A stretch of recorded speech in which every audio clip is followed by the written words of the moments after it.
우리 내복을 한복을 입었는데. 일반 관광객이 아니시니까 충분히 제 말씀을 이렇게 쉽게 이해하실 거고 하니까 빨리 말씀드릴게요. 이것은 조금 전에 어떤 분이 절이 있었던 곳이 아니냐. 그렇습니다. 절이 있던 자리입니다. 통일신라시대 때 숙수사라는 천년 고찰이 있었던 곳입니다. 여러분 오늘 부석사 가시는가 모르겠습니다만은 부석사와 거의 동시기에 있었던 절입니다. 근데 그 동시기를 뭐 때문에 동시기라고 하느냐, 저 앞에 보이는 당간지주 형태와 모양이 부석사에 있는 당간지주와 흡사합니다. 서당은 글 공부하는 공간 서당입니다. 서원은 존경하는 선현을 모시고 그분의 학적과 인품과 덕망을 따라 배우자는 그런 뜻으로 존경하는 선현의 밑에를 모신 사당을 세우고 몸가을로 그분의 덕망을 기리면서 공부하는 공간인 서당이 있는 곳. 그러니까 요즘 표현으로 하면은 사당 플러스 서당이 이퀄 서원이다. 근데 우리나라 최초로 이곳은 존경하는 선현을 사당을 모시고 공부하는 공간인 서당을 세운 곳이다. 그래서 우리나라 최초의 서원이다. 그리고 요즘 말로 얘기하면 우리나라 최초의 사립대학이다. 왜 사립대학이라고 하느냐? 이곳에 들어오는 사람은 철저한 자격제, 초시에 입격한 자로 철저한 정원제, 철저한 점수제로 운영됐던 곳이다. 그래서 아까 말씀드린 대로 자격은 그런데 시험을 칠 적에 서사가 옆에 앉아서 선생님이 게으름지고 공부를 옳게 안 했구나. 보통 이거 시험을 칠 때 그래서 원장님께서 그냥 나무 밑에서 했다. 왜? 벌레 밑에 벌레 안 붙고요. 위에 벌레가 없으니까 뭐가 안 모여들죠? 새가 안 모여들죠. 새가 안 모여들면 뭐가 안 떨어지죠? 그렇지요. 그러니까 여기에다가 이렇게 저 안에 안희항 선생님의 사당이 있는데 그 안희항 선생님의 사당 아까 얘기했죠.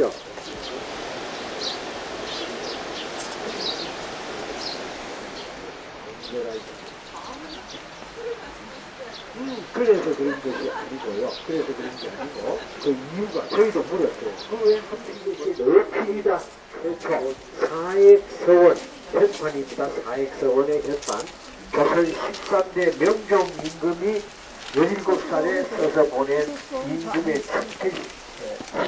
액장 그러니까 사액 그래서 저 소수서원이 두 번째 최초, 그 다음에 세 번째 최고는 이 양 건물이 우리나라에서 가장 오래 402호, 요 강학당은 1403호, 두 개 다 보물로 지정이 되어 있다. 그 다음에 가장 많은 유생을 제출한 조선 최고의 드세요. 이쁜 은서가 왜 안 와? 어느 거지?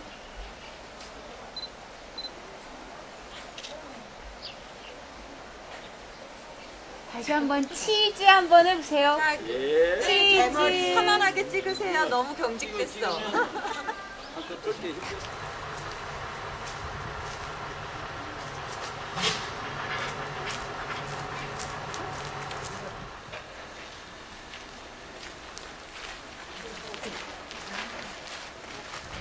한잔 올려야 되는 거 아니야? 올리기는 뭐 여기 관계자들 와서 올리겠지. 우리 저기 요장 선생님 계세요. 요한이 좀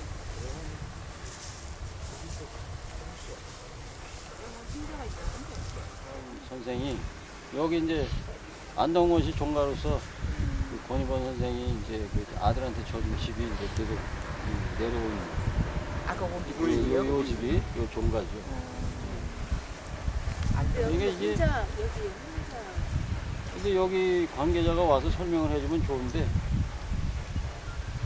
이게 저 뭐야 할아버지 묘소인지 이거는 우리가 잘 모르잖아요 지금. 아들 묘소인지. 관계자가 굉장히 부추긴 것 같습니다. 아까 그분이 관계자예요? 그렇게 되겠죠. 이거 조상으로 내려면 권명신 씨 묘소가 맞을 것 같은데. 손주들인가요? 손주. 근데 그 아들? 이게 조부님 묘라고 하신 것 같은데. 조부님이에요? 근데 하나밖에 안 해. 합장이신 거 아니? 아니지 합장은 안 해줬지. 합장이 아니? 그러면 우리가 먹고 자 같이 하시죠 뭐. 다 같이 해.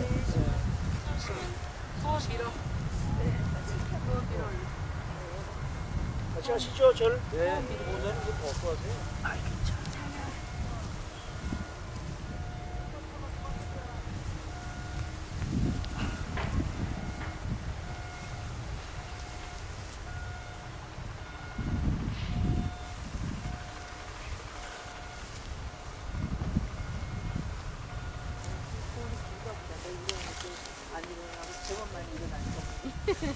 할게 많아요. 수원을 많이 들은 것 같아. 내일 연주 잘하게 해달라고 떨리지 않게. 내가 보니 그런 소리가 들리네. 잘하게 해달라고. 이때 멧돼지 와가지고 밥인잖아 뭐. 한 번 가지고 남극자분들의 같이 나. 이번에는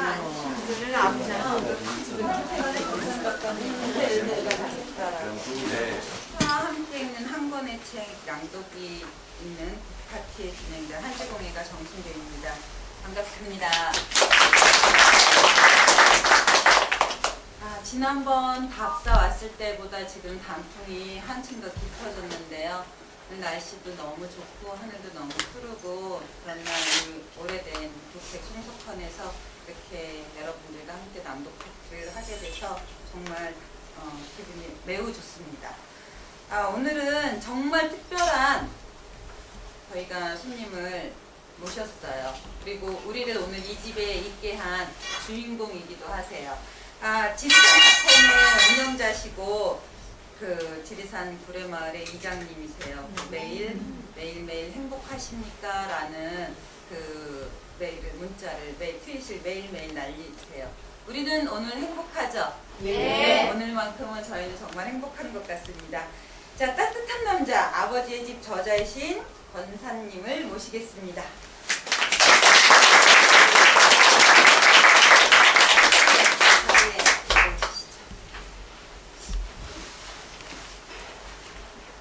정말 작년에 저희가 이렇게 아버지의 집으로 낭독 파티를 할 때만 해도 이 송석헌에서 권산 작가님을 모시고 낭독 파티를 다시 하리라고는 정말 상상도 못했어요. 그랬던 일이 정말 꿈처럼 이렇게 이루어져서 너무 좋은데요. 작가님께서도 좀 송석헌에서 이렇게 멀리서 온 손님들과 함께하는 자리가 좀 새로울 것 같아요. 인사 좀 올려주세요. 자, 우선 그냥 앉아서 하겠습니다. 네. 그리고 사전에 제가 그 무게 잡고 이렇게 형식 갖추고하면 잘 못 견디는 스타일이라 좀 편하게 하겠습니다. 제가 지금 15일까지 정도 그러니까 이 동네는 제 사는 것도 별로 다르지도 않고요. 어쨌든 먼 길 오시느라 수고하셨습니다. 저는 전남 구례에 지금 살고 있고요. 제가 그 지리산 자락 서쪽에 살고 있고 저도 오늘 아침 일찍 출발해서 한 4시간 정도 걸렸습니다. 제가 더 수고했죠? 네. 박수 한번 작년에 원주에서 낭독회를 했다는 걸 당연히 모르죠. 그리고 지금 선생님 전화 주시고 했을 때 처음 알았죠. 처음 알았고 동영상도 보내주시고 그리고 어쨌든 필자도 모르고 출판사도 모르고 원주에서 낭독회를 했다는 것도 저희들 입장에서는 송구스러운 일이고 두 번째 송석헌 현장에서 제안을 하시는데 도저히 거절할 수가 없죠. 두 번째 한 사람이 같은 책을 두고 유명 필자도 아니고 아주 많이 팔린 책도 아닌데 어차피 이 책이 팔릴 거라는 생각 자체 출판사나잖아. 하지도 않았고요.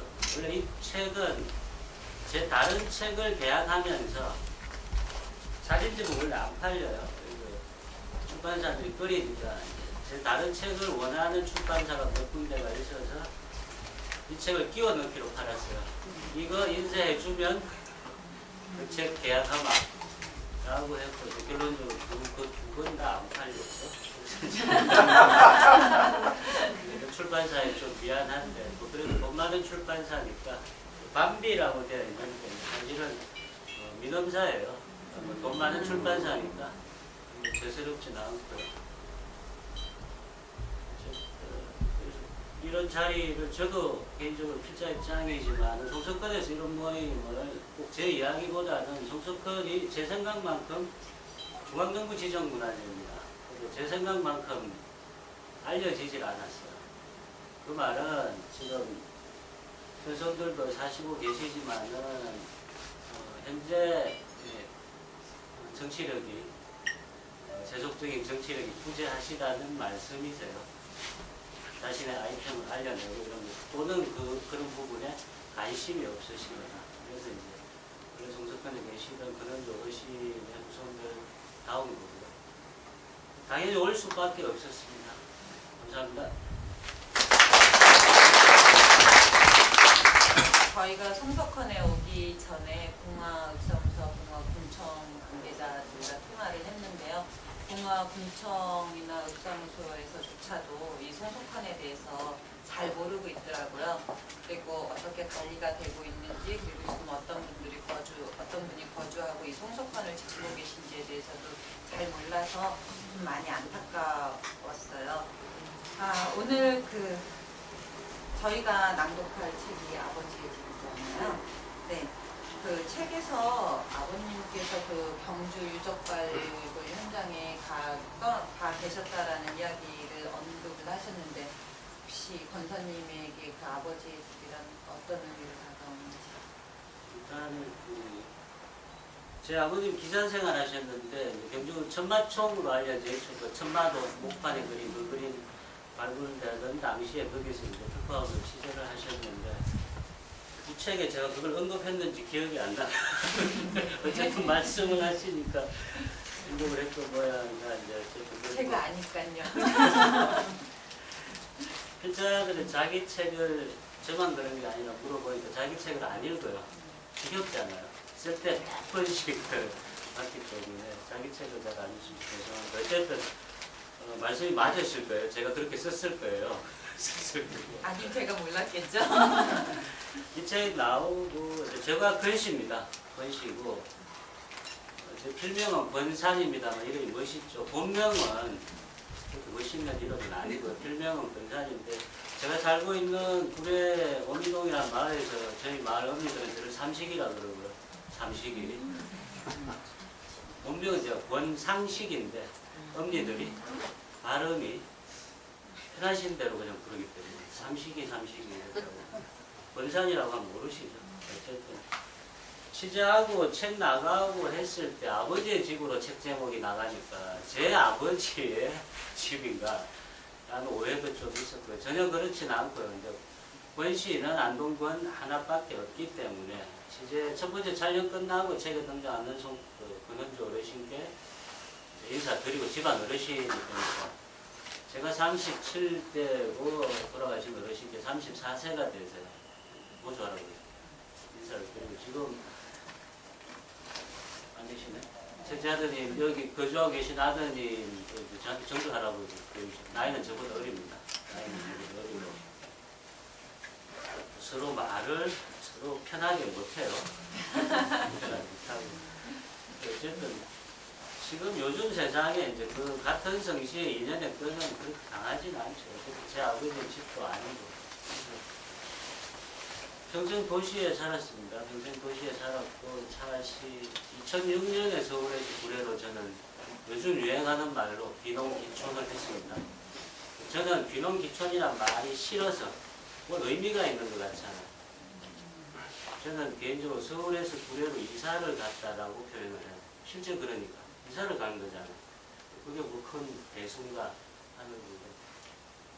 시골을 저 역시 2006년부터 평생에 처음 경험했죠. 대부분의 시간은 부산에서 살았고 그 이후 구례로 내려오기 6, 7년 동안 서울에서 살았기 때문에 평생 도시에 살았는데 집에 대한 기억이 없습니다. 유일한 기억이라면은 제가 초등학교 2학년 시절에 제 아버님이 처음으로 지으신 집이 있어요. 부산의 양정이라는 동네인데 산꼭대기에 이렇게 양옥집, 요즘은 그런 표현 안 쓰죠.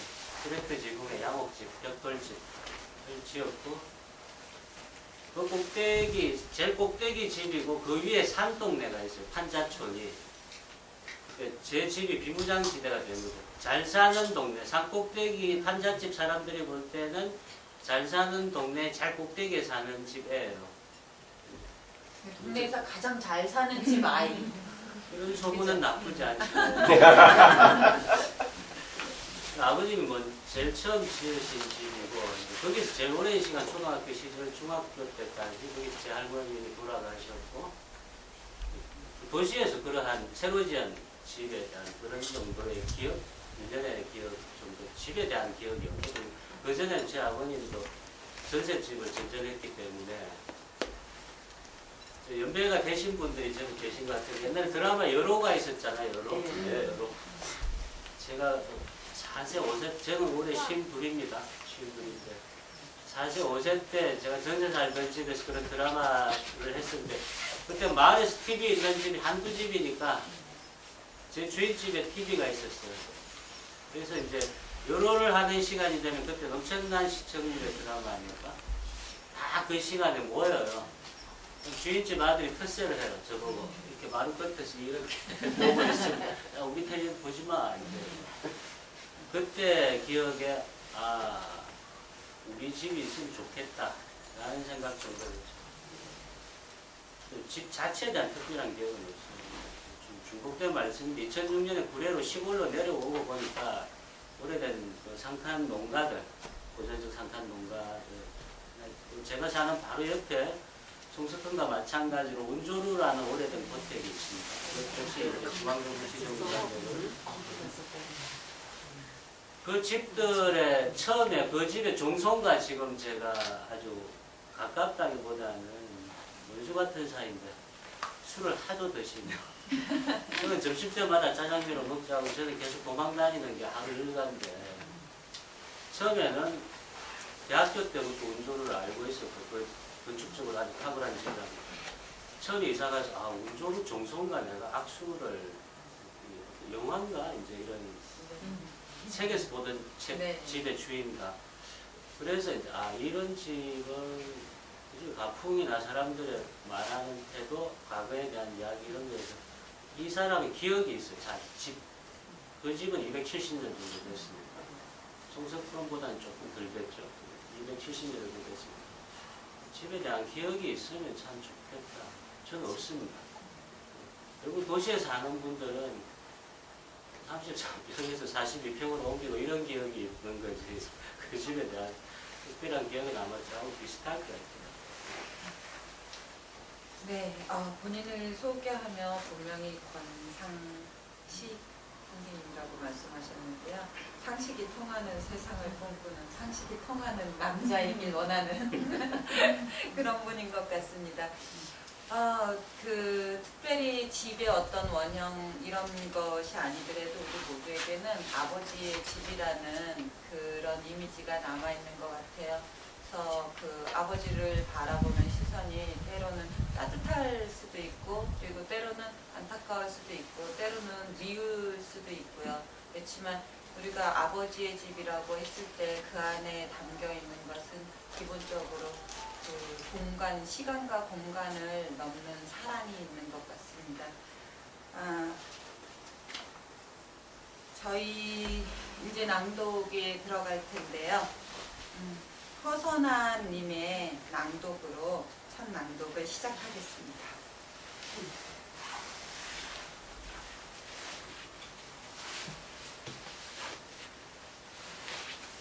프로젝트를 같이 봐주시면서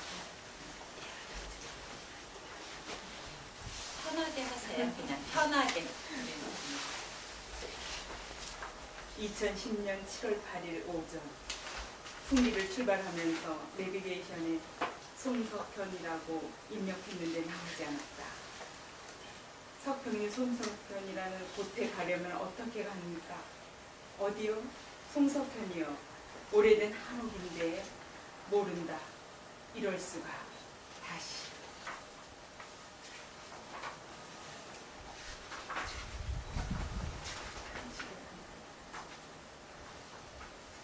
천천히 넘기면서 네. 서두르지 마시고요. 산으로 이어진 좁은 길의 코스가 심상치 않다. 정갈하다. 단아하다.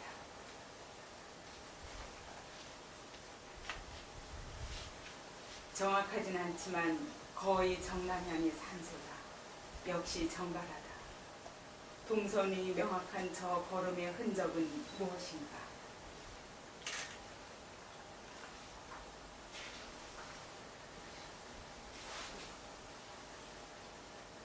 새벽 5시 33분 고택의 문을 여는 인기척이 들렸다.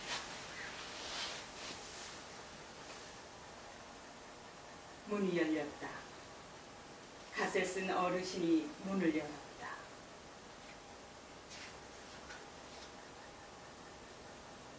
갓을 쓴 노인이 마당을 가로지른다. 느리지만 속도는 느린데 실제 이동은 빠르다. 그것은 느리지만 반복된 행동이 보여주는 익숙함이라는 속도일 것이다.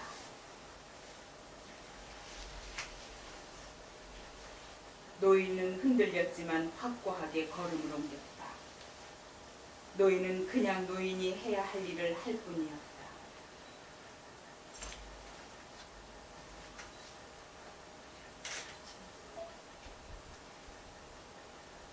담장에서 잠시 숨을 고르셨다. 마치 하나의 연결이 동작인 듯 노인은 다시 빠른 속도로 어제 그 정갈한 언덕길을 오르셨다.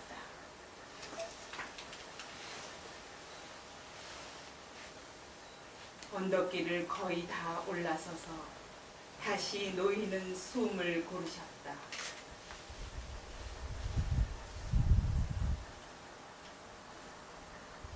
지팡이를 꽉 쥔 손을 찢고 싶어서 단 1초의 멈춤을 간절했지만 역시 요청할 수 없었다.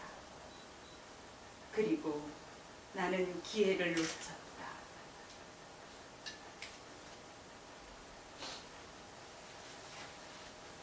부모님과 조상들의 산소가 있는 집 뒤의 산. 그 길은 오직 하나의 목적만을 위한 길이었다. 이 길에는 잡년도 공상도 없었다.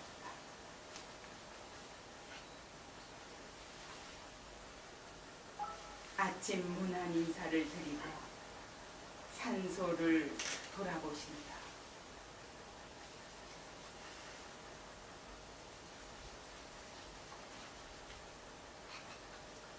흔적은 오로지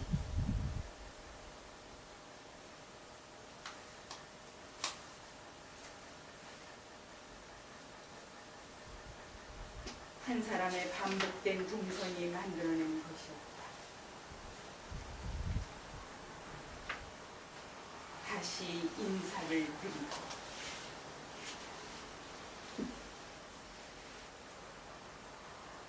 올라섰던 길을 내려서신다. 중간에 한 번 쉬지도 않았다.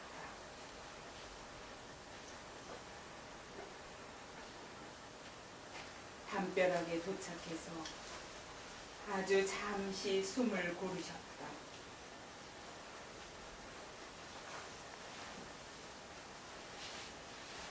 그리고 다시 내려선다. 노인과 집은 하나였다.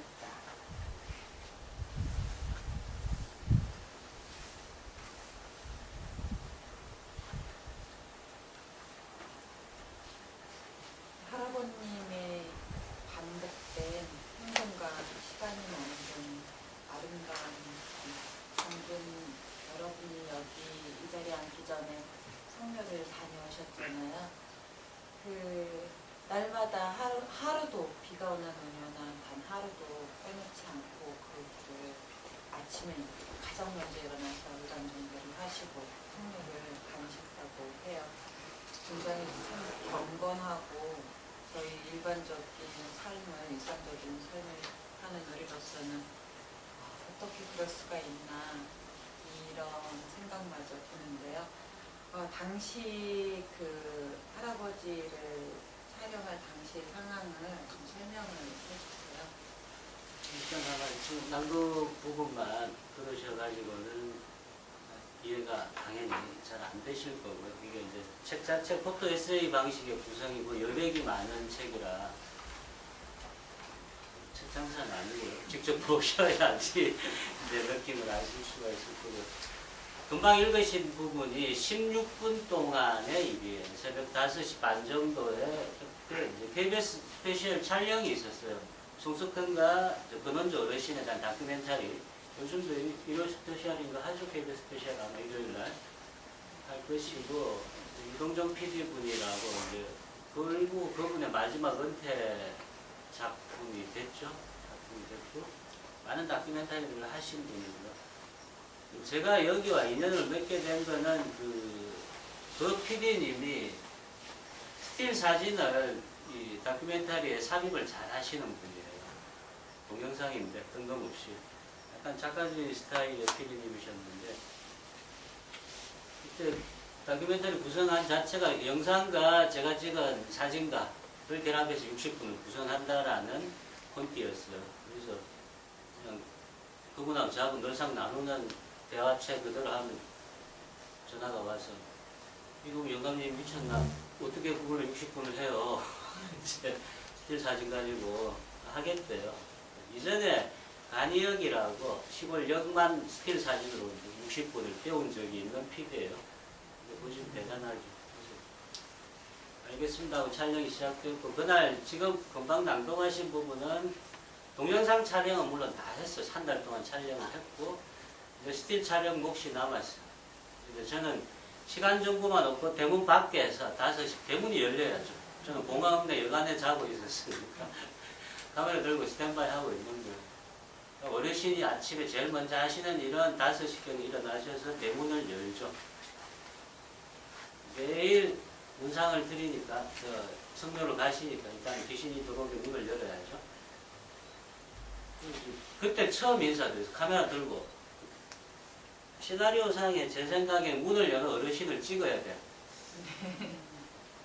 인사도 하기 전에 어르신이 문을 여는데 제가 어떤 놈이 일하고 있는 거지. 찍었어요. 죄송합니다 어르신. KBS 저쪽 라고는 이제 그래서 성묘 위에 산소까지 가시는데, 가셨다가 등록하시고 내려오시기까지 16분이에요. 방송인데 예고편이 없어요. 촬영 좀 하겠습니다. 그러시게 하고는 바로 그냥 일상적인 올라가셔서 내려오실 때까지 16분이고 내려와서 카메라 컷수를 세보니 240컷 정도가 됐어요. 그걸 따라가기가 이제 동선을 따라서 그대로 촬영해서 내려온다. 이 다큐멘터리에서 가장 결정적인 아이템이에요. 매일 9번 성묘를 하신다. 이런 부분이. 촬영 정해진 그날이 마지막이었고, 저한테 기회는 그날 하루예요. 안 그러면 제 돈 들여서 이제 더 머물러야죠. 머물러야 돼요. 그러고 싶진 않았고. 좀 그 상황이었어요. 그래서 이제 뒤에 사진품 산소 사진에 사람이 없는 상태에서 라인이 있죠. 네. 라인 하나가. 그 라인을 처음 봤을 때 느낌보다 뒤에 또 나올지 모르겠는데, 어르신이 안 계실 때 새풀이 그 자리에 네. 바로 새풀이 올라오는 그 장면을 두 번째 촬영했을 때 그때 이제 약간 가슴이 완전 기분이었는데, 있을 때 모르고 안 계시니까 그 흔적이 새풀로 올라오는 뒤에 아마 이야기가 될 것 같아요. 그 16분 동안 촬영 과정에 대한 조금 전에 낭독이었어요. 제가 이렇게 아버지의 집을 다시 읽으면서 그 작가님께서 아까도 오면서 잠깐 말씀드렸지만 이렇게 손톱 밑을 파고드는 아픔 때문에 낭독을 못하시겠다고 하시는 말씀을 듣고 그날 밤새 생각을 했어요. 잘 모르잖아요. 손톱 밑을 파고드는 느낌이 어떤 건지. 그래서 그 하나하나 이렇게 다시 책을 다시 읽어보면서 이 한마디, 이 한 줄의 문장을 쓰기 위해서 얼마나 많은 생각을 하셨을까. 그러니까 그 한 줄의 문장이 너무나 많은 단어들을 이렇게 삼키고 있다라는 느낌을 받았어요. 다시 이야기로 돌아와서요. 이렇게 그 할아버지에게는 성묘가 일상이며 또한 습관이며 자기한테 그 주어진 의무이며 뭐 이런 것이잖아요. 그 당연시되는 그 권사님에게도 혹시 일상에서 그 매일매일 같이 이거 하나만큼은 뭐 이렇게 하루 일과 좀 빼놓지 않고 한다라거나 아니면은 꼭 매일이 아니어도 오랫동안 이렇게 그 계속 반복되는 행동으로 인해서 체득된 그런 것들이 있는지. 특별하게 그 스토리가 될 만큼 저에게 책임진 습관은 없는 것 같아요. 좀 뜬금없는 이야기 같지만은 반복하는 걸 좋아해요. 반복하는 걸. 가령 새 책을 읽는 것보다 이전에 읽어서 좋았던 책을 다시 읽거나 가령 영화는 제가 좋아하는 몇몇 영화들이 있습니다. 50번도 보고 100번도 봐요. 그 대사를 다 외워요. 대사를 다 외워요, 진짜. 집사람이 저기 있으니까 아마 비웃을 거예요. 그렇게 좋아한다면서 해마다 한 번은 틀어놓은 상태에서 아주 졸거든요. 얼마나 지겹겠어, 100번 정도 보면은. 뭐, 가령 뭐, 만웅의 샘 같은 영화는 제가 여름에 보통 습관적으로 다시 틀어요. 4시간짜리 영화인데, 영화 시작하면 저 혼자 이제 첫 번째 대사를 중얼거리죠. 같이. 걔는 불어로 중얼거리고, 저는 번역된 한글 자막으로 중얼거리고. 첫 대사를 그럼 부탁드려 볼게요. 안 믿으시는 거죠? 대사를 배운다. 아니요, 저도 만홍의 샘 참 좋아하는데요. 만홍의 샘 하면 제가 기억하는 거는 그 금발의 얼굴이 창백한 정말 예뻤어요. 그 여주인공이. 정말 제가 그 이전에 봤던 어떤 여주인공보다도 이뻤고요. 그 만홍의 샘을 전체를 이렇게 이렇게 관통하는 그 서정이 굉장히 좋았고요. 그리고 물에 관한 거잖아요. 그 마을에 이렇게 그 분수가 있잖아요. 그죠? 근데 나중에 그 분수가 막히게 되고 그 골짜기에서 그 물의 소원을 뚫기 위해서 그런 영화 맞죠? 그죠? 첫 대사는 그렇게 멋있지가 않아요. 일단 군대에서 제대하고 고향에 와서 새벽에 도착을 해서 자기 삼촌의 프로방스에는 시골 자기 삼촌의 창문에 돌을 던져요. 첫 대사는 빠빼! 삼촌! 나왔어 이 말이죠. 빠빼! 이거 불어다. 우리나라 말이 나왔습니다. 그렇게 영화를 시작해요. 어쨌든 저는 이제 계속 반복돼서 이제 그렇게 뭘 보고 이동하는 걸 그렇게 좋아하진 않아요. 이동을 굉장히 많이 하는 편인데 이번 주만 해도 끔찍하거든요.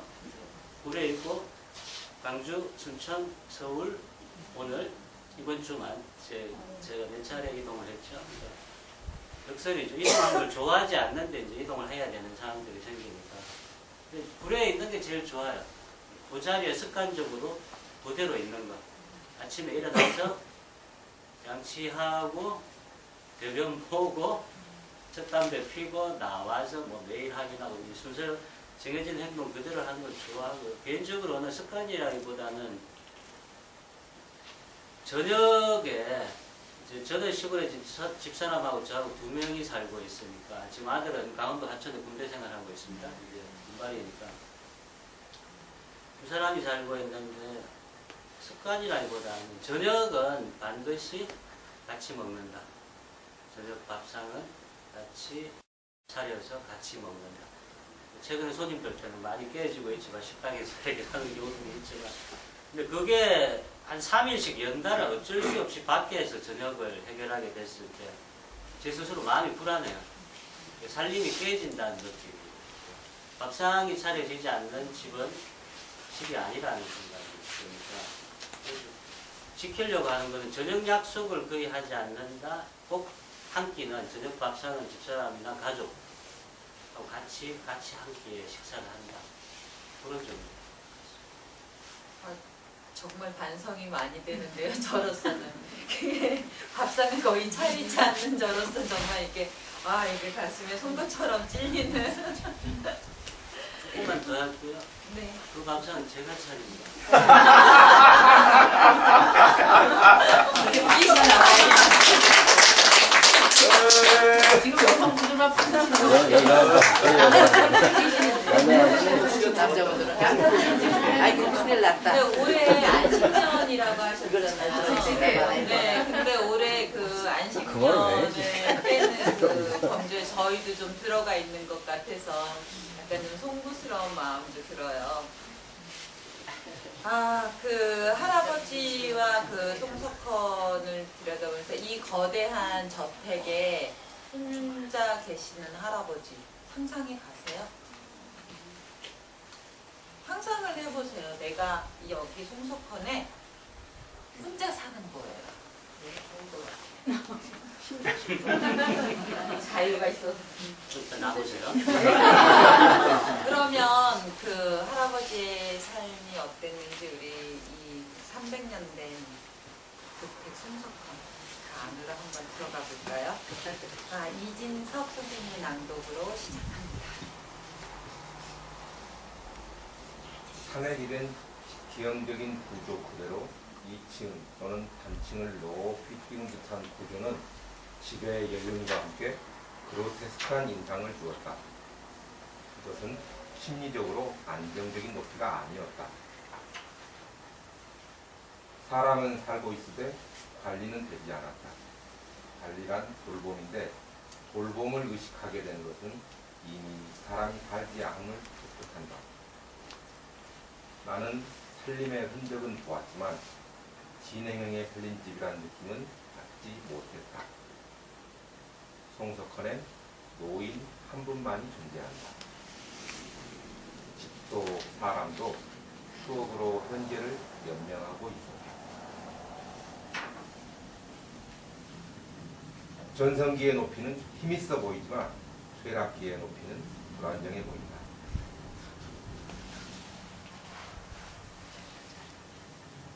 나는 겉돌고 있었다. 겉도는 나를 그대로 두기로.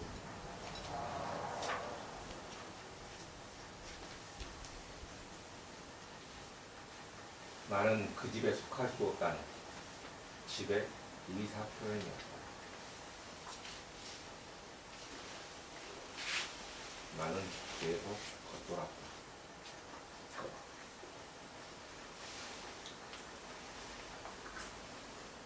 집은 사람을 갈구하고 있었다.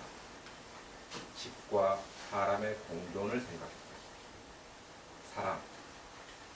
이 집이 필요로 하는 것은 풋풋한 사랑이었다.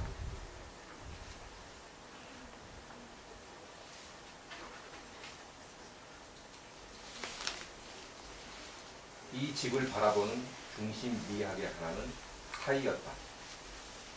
닫힌 구조는 수많은 사이를 만들었다. 그 사이사이에는 많은 생각이 있었다.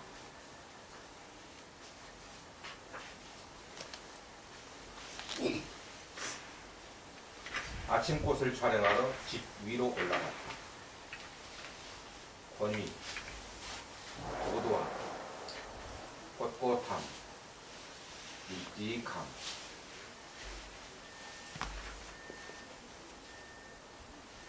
올라서서 집주인의 눈높이를 느껴본다. 내려서서 집주인을 올려다본다.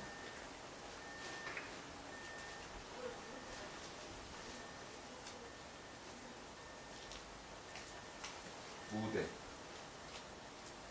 불과 2시간 전에 이 무대 위에 한 사람의 배우가 지나갔다. 무대, 배우, 현실성이 없다. 가상의 공간 속에 들어온 느낌이다.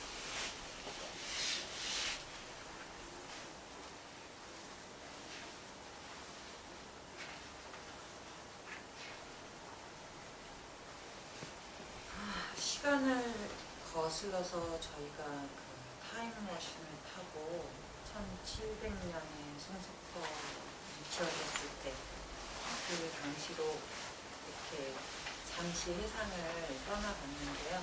그때 당시에 그 윤성 있고 화려했던 송석헌의 모습을 생각하면 지금 참 쓸쓸해지는데요. 아, 굉장히 이 집이 제가 봤을 때는요, 작가님께서 그 건이 일찍한 꼿꼿함, 그 말에 절대적인 그 동감을 표하는 동시에 굉장히 이게 그 실용적으로 느끼면서 과학적으로 지어졌다라는 생각이 들었어요. 송석헌을 딱 들어서면서 아, 여긴 작은 궁궐 같다, 이런 느낌이 들었거든요. 그래서 이 송석헌의 그 건축 미학, 건축 구조 이런 거에 대해서 좀 이야기를 해주셨으면 좋겠습니다. 이건 제가 건축 전문가가 아니라 잘 길게 설명드릴 수는 없겠죠. 건축적 구조에 대한 이론적 문제보다는 제 느낌이랄까요? 처음 만났을 때 해질무렵에 7월 초였고요.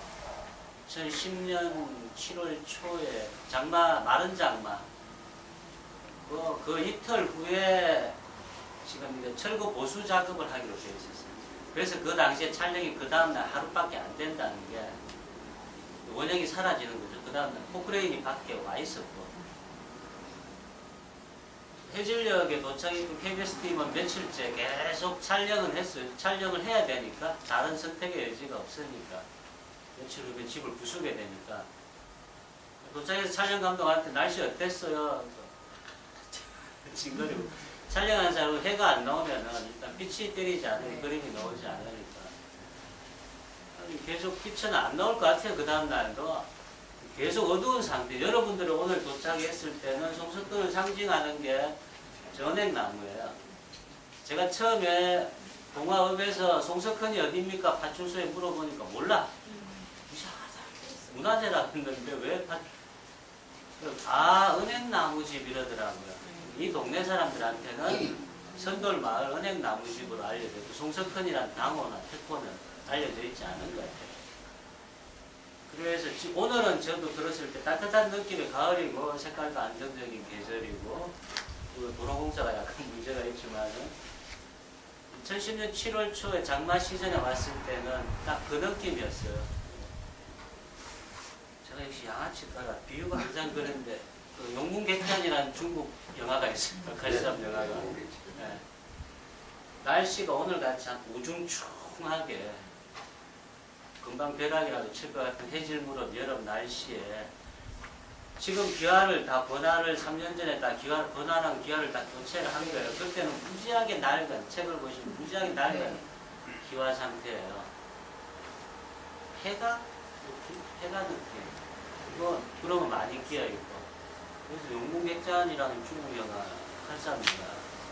이제 중국의 오래된 여간 사막에 그런 느낌, 그 2층 구조죠. 들어오시면 오늘 처음 보셨겠지만 건축적으로는 뒤쪽 산에 바로 기대서 기단을 이어내는 거죠. 이건 건축 비용을 줄인 거예요. 저는 익숙해요. 2층 한옥이라는 게 제가 살고 있는 구례 운조루 안채가 2층 구조예요. 구례 운조루의 입도조는 대구 경북 사람이에요. 이쪽 지방 사람이 전라도로 와서 했는데 북부 경북의 고택들 돌아보면 2층 구조가 몇 개가 있습니다. 2층 구조가. 제가 볼 땐 북부 경북의 고유한 방식들 같은 거 아마 실용적인. 보통 그게 안채 쪽이고 여자들은 가둬놓는 거예요. 2층에 올라가서 이렇게 바라보는 마을 그게 전체 다고 여자들은 밖으로 못 나가요.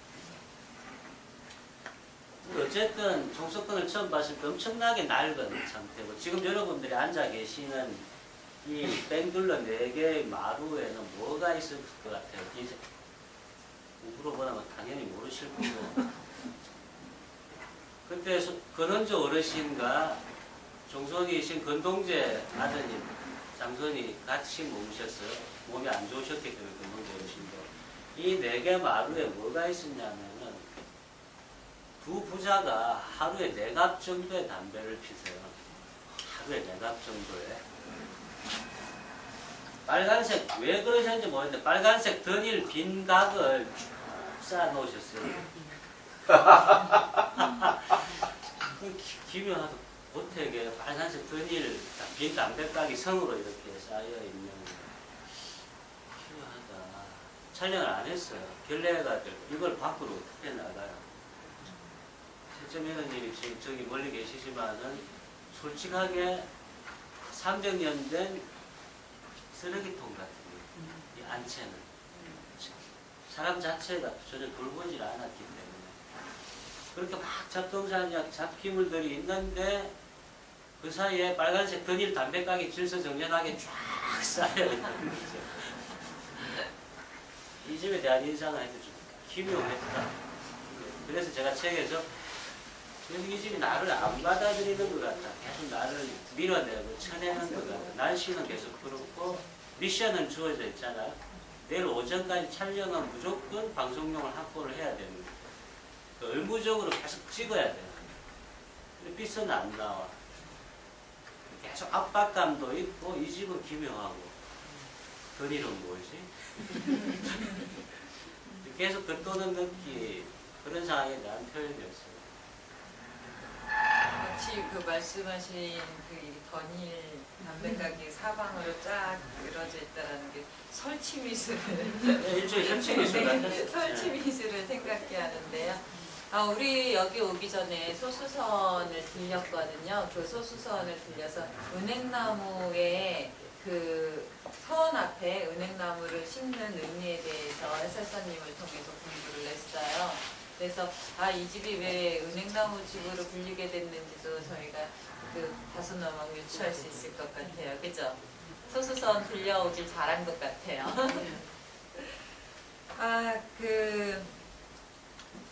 다음 낭독으로 계속 한번 이어가 보죠. 지금 이제 그 송석헌의 건축 구조에 대해서 저희가 잠깐 그 이야기를 했고, 권원주 할아버지의 그 안채 살림에 대해서 잠깐 이야기를 했는데요. 책 속으로 들어가셔서 정말 그 당시 할아버지의 생활이 어땠는지 저희가 다시 한번 그때 모습을 떠올려 보기를 바랍니다.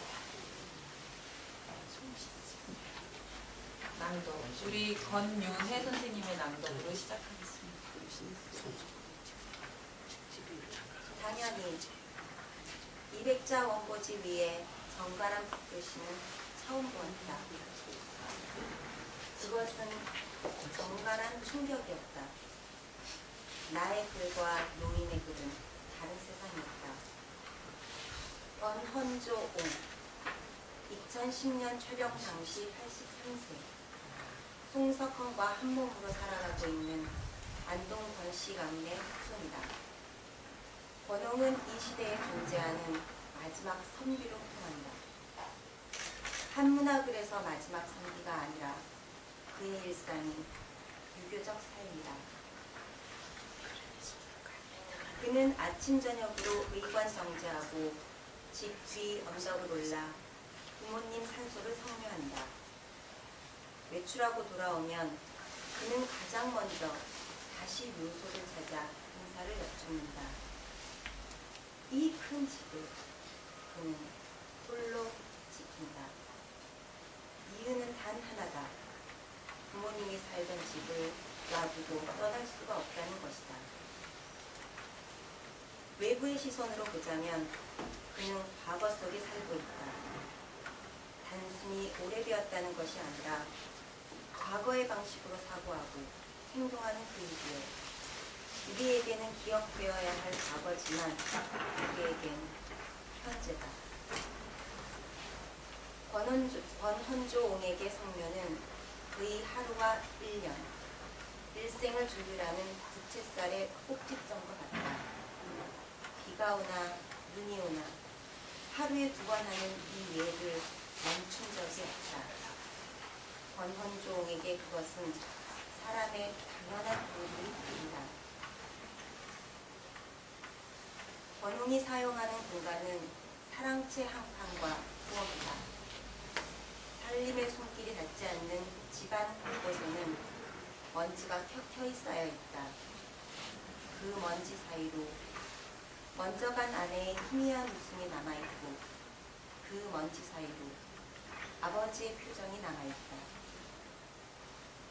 쌓여있는 먼지는 권홍에게는 기억의 회적지입니다. 허물어진 곳이 보이면 당연히 사람이 보인다. 사람이 살고 있기 때문이다. 집은 사람을 품고 사람은 집을 보살핀다. 아버지의 아버지의 아버지로부터 그리 해온 일이다. 권홍에게 집 건사는 곧 삶이다. 아들은 서울에 살지만 당분간 송석헌에 머물고 있다. 아들은 몇 년 전부터 건강이 좋지 않다. 조상이 남긴 문헌 몇 개를 내놓으며 권홍은 자신의 글씨는 형편없다고 말한다. 아들 글씨가 그래도 낫습니다. 아버지와 아들은 모두 담배를 피운다. 자욱한 담배 연기 속에서 부자는 그렇게 서로를 염려하고 있었다. 유학이라면 캐캐묻고 고리타분하다고 생각하는 사람도 적지 않습니다. 옛날 일이라고 다 좋은 것도 아니고 다 나쁜 것도 아니지요. 유학의 본질을 한마디로 말한다면 무엇입니까? 착한 사람을 만드는 것, 그것이 유학이요. 그런데 모두 그 길로 가면 정치가 안 되는 것이요. 누구나 장점이 있고 단점이 있지요. 그런데 착한 사람은 장점이 많고 악한 사람은 단점이 많지요. 요즘처럼 변화가 빠른 세상에서 여전히 갓쓰고 돋보 입고 사는 이유는 무엇입니까? 가법이 그래서지요.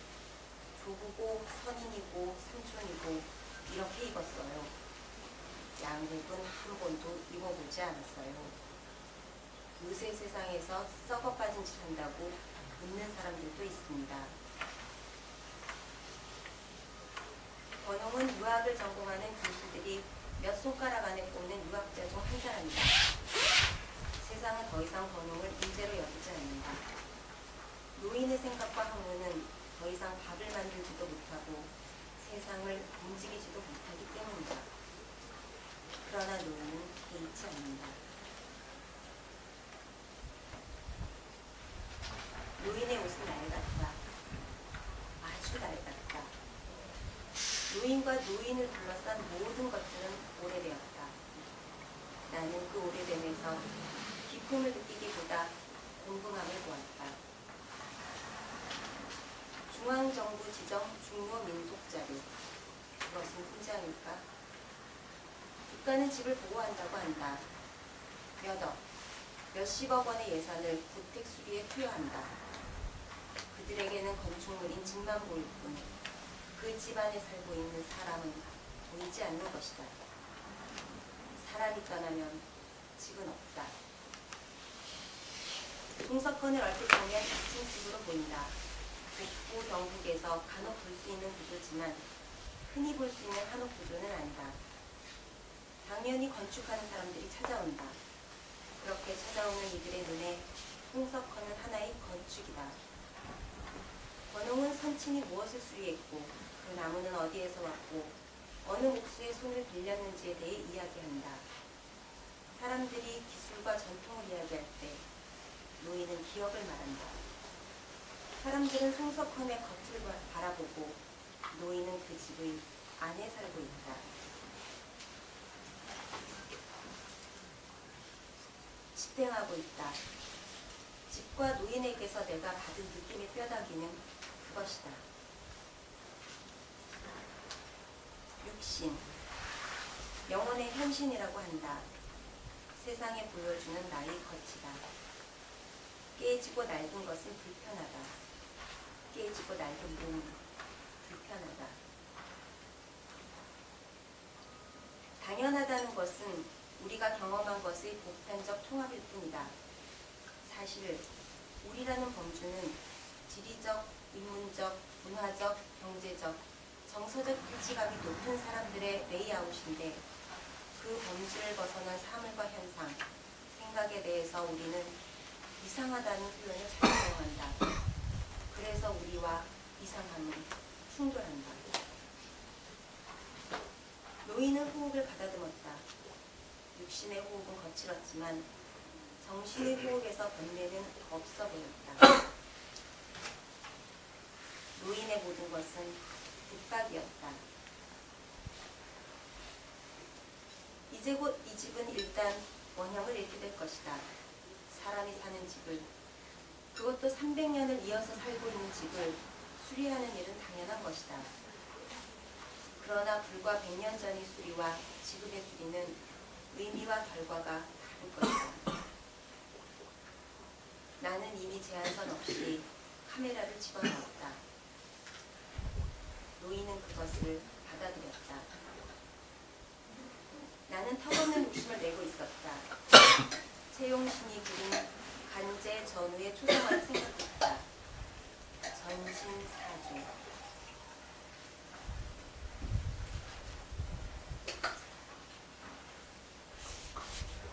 안채에서 거의 셔터를 누르지 않았다. 솔직하게는 누를 수 없었다. 안채는 사용하지 않는 공간이었다. 사용하지 않음은 현재로서 필요 없음을 뜻하는 것이고, 그것은 안채 살림의 주인이 무죄함을 말한다. 그것은 슬픔이었다. 송석헌에서 가족의 부재는 공간의 허전함 또는 허망함을 극대화시켰다. 누구랄 것도 없이 우리에게는 모두 잊히지 않은 집 한 채가 있다. 떠나와서 더 그리운 집. 거기에는 아직도 기억이 살고 있다. 그래서 모든 오래된 집은 기억의 상흔이다.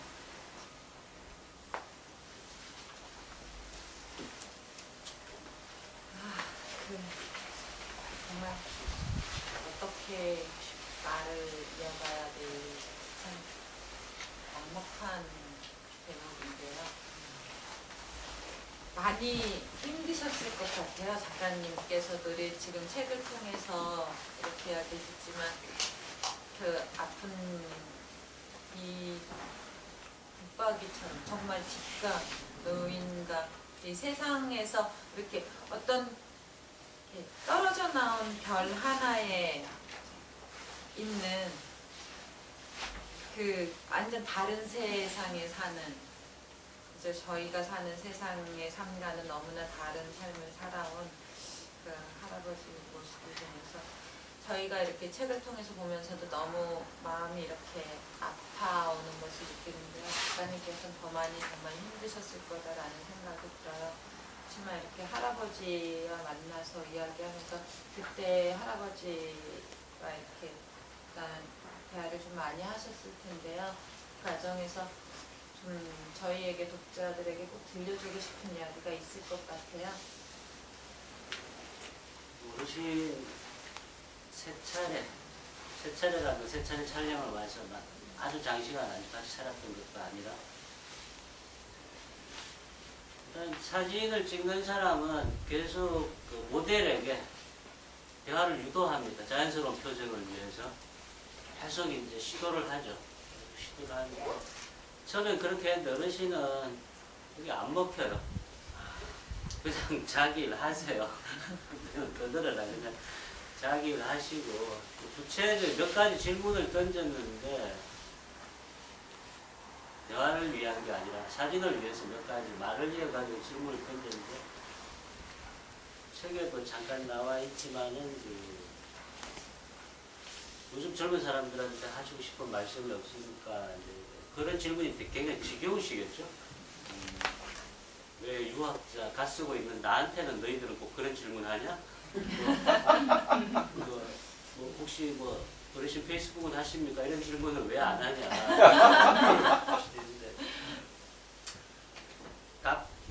말을 할 필요가 없다고 하셨어요. 듣기 위한 말이지, 뭔가 내가 멋있는 말을 해도 듣기 위한 말이지 당신들이 실천하기 위한 말이 아니지 않느냐. 책 쓰고 글 쓰는 사람, 그런 사람 아주 멋있는 말들을 많이 쓰잖아요. 징역에 한 10년 있으면은 안에서 책 읽는 일들이 대부분이니까, 스님들이나. 제가 뭐 비난하거나 비아냥거리는 게 아니라 앉아서 생각 많이 하시고 많은 걸 접하니까 멋있는 표현을 많이 하실 수가 있어요.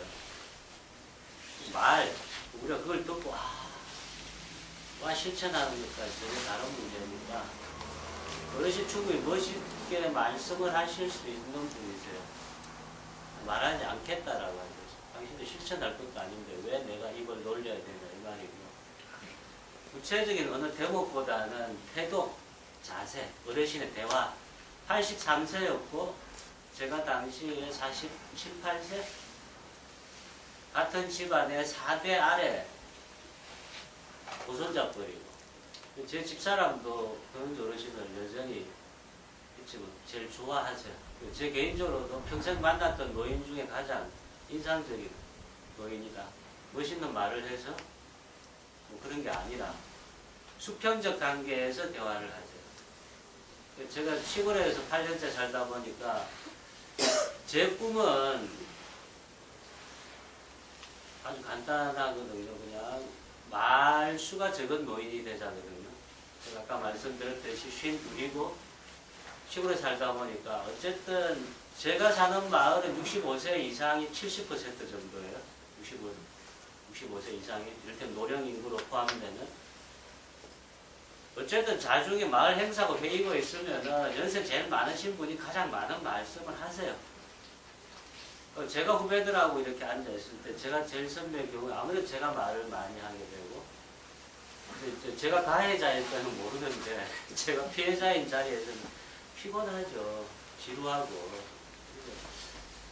근데 그런조 어르신께서 당시 83세, 제가 47, 8세 여기 더블 스코어에 육박하는 집안 어르신이 저한테 말씀을 계속 존대어를 경어체를 쓰시면서 묻고 답하고 식으로 대화가 아주 재미가 있어요. 아주 재미가 있어요. 유학자 지금 뭐 막히고 이렇지 않으세요. 복장과 복장이 그렇지 대화가 막힘이 없으시고 물론 한 번씩 그러다 핸드폰 받으실 때 웃었죠. 택배요. 같은 시대를 살고 있는 거고요. 단지 모든 사람이 생각이 똑같을 필요는 없는 거예요. 노인에 대한 기억, 특별한 대화, 구체성 이런 것보다는 그 태도, 사람과 사람이 대화를 할 때 나이와 지위, 여하를 막론하고 수평적 상태에서 대화를 한다는 것. 그 표정에서 그렇게 해야지라는 표정이 아니라 그냥 그게 몸에 배어 계세요. 그 제자분들이 뒤에 뭐 스포일러는 아니고 어차피 아시니까 장례식 때 제자분들이 저한테 공통적으로 하는 말씀은 스승님이 어떤 분인가 다 공통적으로 참 착한 사람입니다. 굉장히 성공한 인생이 아니고 참 착한 사람입니다. 그게 공통적인 주변의 평가였습니다. 그 할아버지의 그 사진을 한번 띄워줘 보세요. 전 심사조.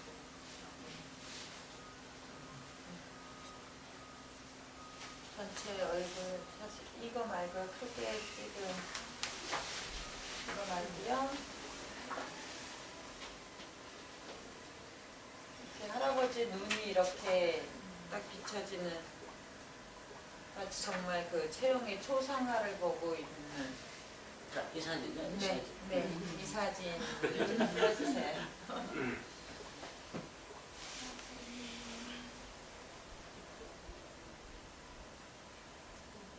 네, 네, 사진을. 아, 제가 그 책을 보면서 그래도 담담히 읽었어요. 근데 이 사진을 보는 순간 눈물이 이렇게 왈칵 쏟아지더라고요. 저는 그 정말 맑고 투명하게 사신 분만이 이렇게 그 노인이 돼서 나올 수 있는 그런 눈빛인 거를 엄마를 보내면서 근데 이 사진을 보면서 그 눈빛이 이렇게 똑같이 떠올라가지고서 더 이렇게 감정이입이 더 깊게 된 것 같아요.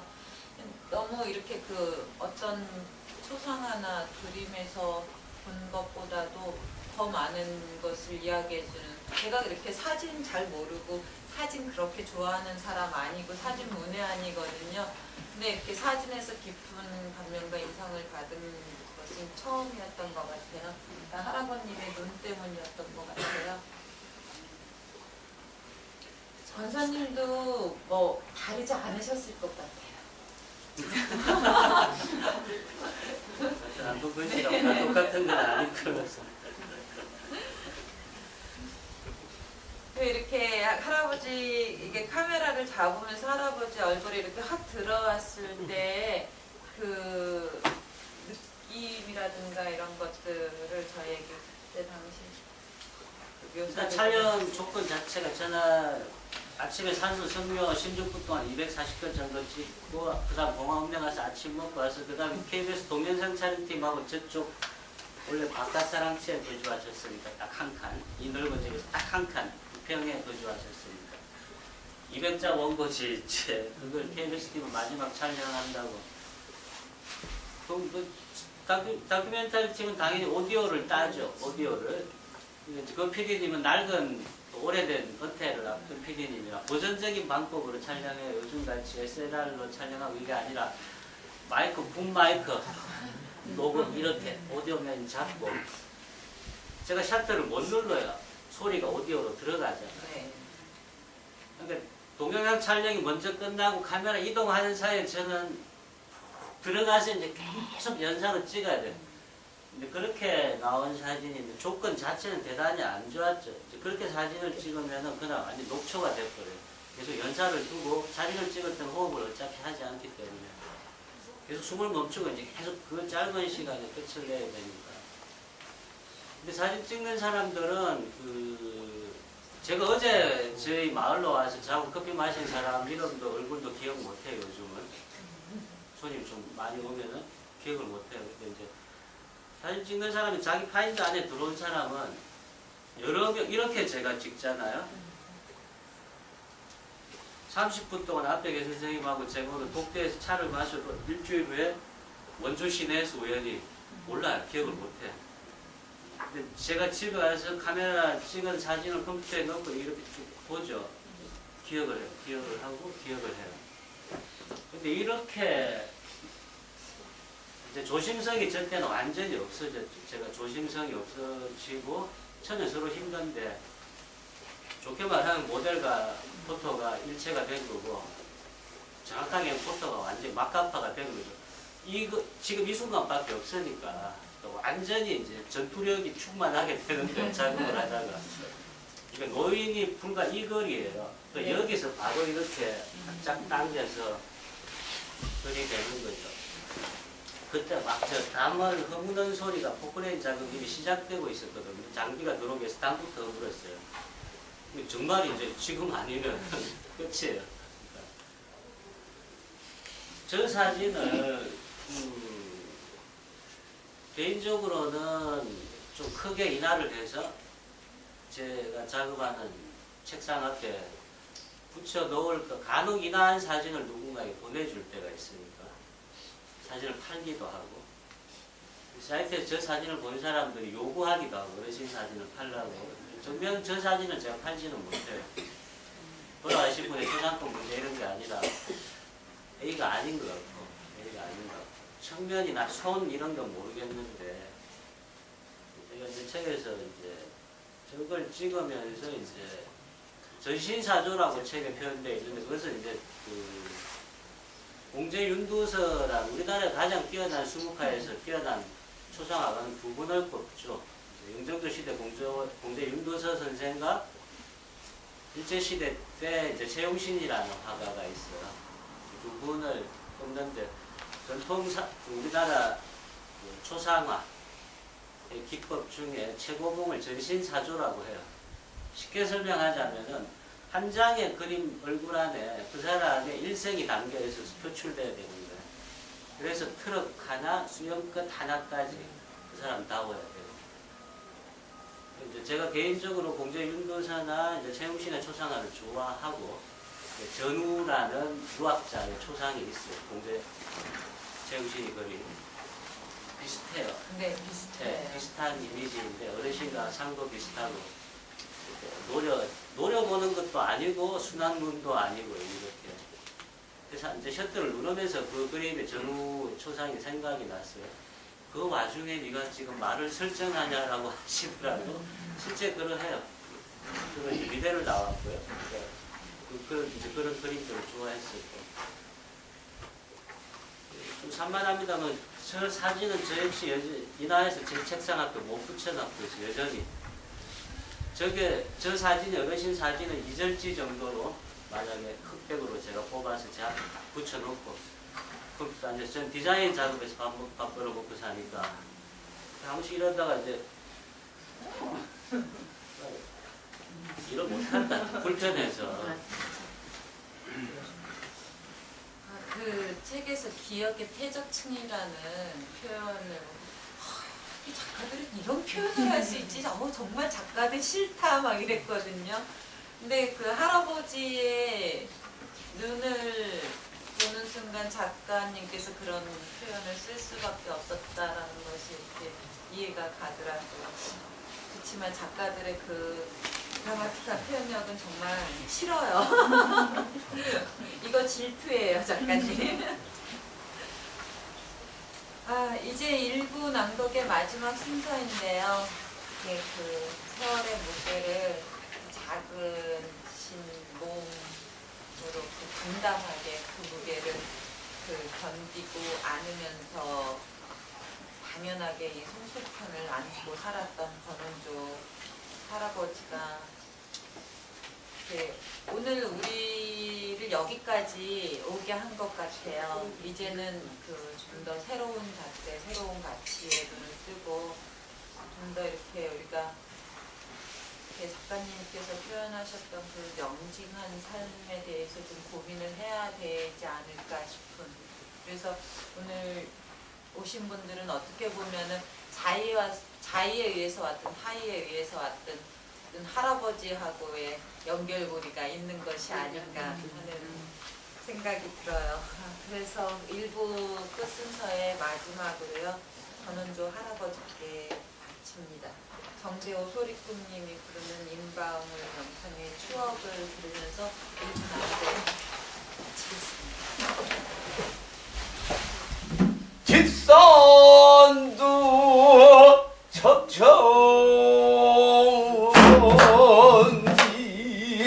혼은 어디로 행하신가 덤치니 어디라고 그 알 것을 왔다 가면 그냥 가리 동무에게 정을 두고 하시는 님은 그냥 가도 세상에 있는 일은 천하를 외우고 다닌다원들 어느 곳에서 만난단 말이오. 학원에서 명서와 함께 읽는 학원의 책 낭독에는 각기 아버지의 집 저자 권산 작가님과 함께하고 있습니다. 다시 한번 권산 작가님께 큰 박수 보내주세요.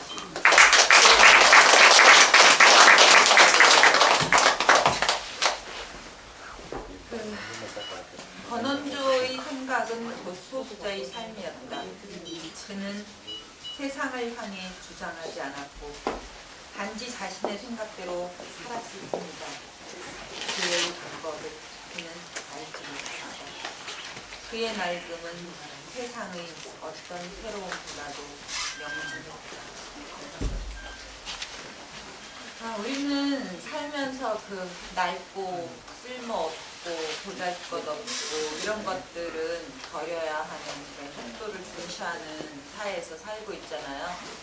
컴퓨터를 사용해도 보다 빠르게, 그죠? 인터넷 속도 느리면 안 걸리겠어 막 이러잖아요, 그죠?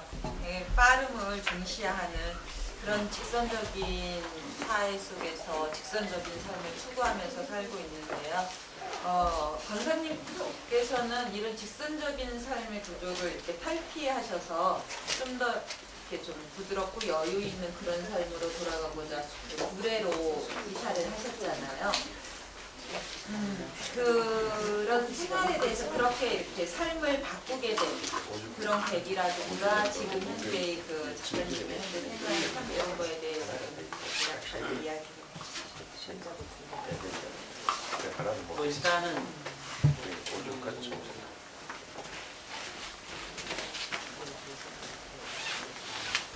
나이 자랑이나 뭐 이런 게 아니라 세 번째 제가 쉰 부위인데 평생에 직장 생활이라는 걸 3년 정도 한 것 같아요.